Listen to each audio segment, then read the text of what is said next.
ఆఫీస్‌లో AC on అయిందా? మళ్ళీ కోల్డ్. బయట రెయిన్ పడుతుందా? మళ్ళీ స్నీజింగ్స్. ఐస్ క్రీమ్ తిన్నారా బయట? వెంటనే థ్రోట్ ఇన్ఫెక్షన్స్.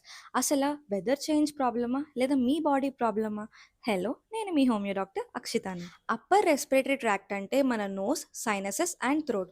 వీటిల్లో రిపీటెడ్‌గా ఇన్ఫెక్షన్స్ వస్తున్నాయనంటే మన బాడీ ఇమ్యూనిటీ వీక్ అవుతుందని అర్థం. డైలీ లైఫ్‌లో ఈ సింపుల్ హ్యాబిట్స్‌ని ఫాలో అవ్వండి. డైలీ ప్లెంటీ ఆఫ్ వాటర్ తీసుకోండి. 7-8 అవర్స్ ఆఫ్ ప్రాపర్ స్లీప్‌ని తీసుకోండి. ఫుడ్‌లో fresh fruits, vegetables and protein include చేసుకుంటే ఇమ్యూనిటీకి హెల్ప్ అవుతుంది. డస్ట్, స్మోక్ ఇలాంటి వాటి ఎక్స్‌పోజర్‌కి దూరంగా ఉండండి. ఏసీ నుంచి రాగానే ఎండలోకి వెళ్ళడం, ఎండ నుంచి రాగానే ఏసీలోకి వెళ్ళడం, ఈ టైప్ ఆఫ్ టెంపరేచర్ చేంజెస్‌ని అవాయిడ్ చేయండి. అండ్ కోల్డ్ రాగానే వెంటనే రెస్ట్ తీసుకోవడం అనేది చాలా ఇంపార్టెంట్. టాబ్లెట్స్‌తో సిమ్టమ్స్ టెంపరరీగా తగ్గిపోవచ్చు. కానీ ఇన్ఫెక్షన్ మళ్ళీ మళ్ళీ వస్తుందంటే దాని వెనకున్న రీజన్‌ని తగ్గించుకోవడం అనేది చాలా ఇంపార్టెంట్.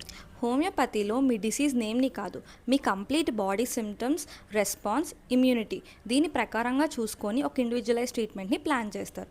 సో ఇలాంటి సిమ్టమ్స్‌ని మీరు కూడా ఎక్స్‌పీరియన్స్ అయితే డెఫినెట్‌గా హోమియోని ట్రై చేయండి. Thank you.